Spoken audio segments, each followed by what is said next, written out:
Hello, I'm Csilla, this is Matt, and together we're Csongvay Blackwood, and in this video we'd like to talk to you about our redesigned Utopia and Juno pieces. So what have we changed? Well, we've widened the body of the vase just a little bit, just to give us a bit of extra room, because we have added on a fourth layer. So before there were 3 layers, now there are 4. We've also reduced the size of the central strap just to make it a little bit more streamlined and also bring it in line with our other pieces such as the moderns. And that's pretty much from a structural perspective what we've done. What that does, if you have a look at the Juno, is it reshapes the opening on the top. So you can see that on the Juno. Thank you, Maddie. And you can see that on the Utopia. Oh, isn't that beautiful? I love it from that angle. So, Matt, why do we keep redesigning our pieces? Good question.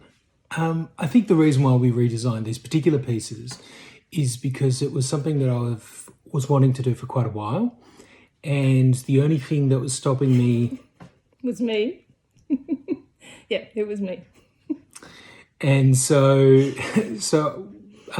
finally, someone unnamed might be sitting next to them, might not be, could be on the other side of me, it's out of me. frame. It's her. It's me.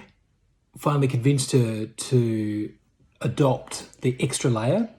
And the great thing about that is that now we have a uniform signature across all of our pieces. And that's something I really, really wanted to have. I wanted to be clearly identifiable via the design that these pieces were ours. And the other great thing about that, just the addition of a layer, is that it integrates the design. It flows from one side to the other side. There isn't necessarily any more a distinct middle section and then outer section, or ornamentation versus function. It is just one piece, and that's really the aim of every design that we make, is that it serves multiple functions in the one object. So I look at these pieces first and foremost as sculpture, as always, and they can be used as pieces of sculpture. Mm-hmm. But if you wanted to use it as a dry bud vase, then you can. And the other difference with this one is, with both of these, the Utopia and the Juno, is that they're not glazed on the inside. So they are dry bud vases, and they're also not glazed in the U shape of the vase. It's just too small an area and it would throw the design off balance. It just doesn't feel like these pieces need any glaze.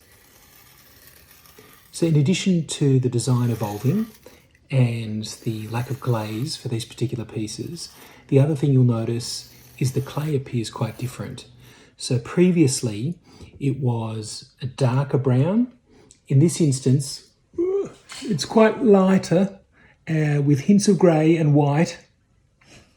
And it's different because it's been reformulated. So it's the same clay, but the manufacturers have to deal with a finite resource. So minerals run out, quarries close, and that is the reason why, even though technically it is the same clay as before, it appears different. And it still has those wonderful, beautiful iron flecks that come throughout the piece, and it has a really robust appearance.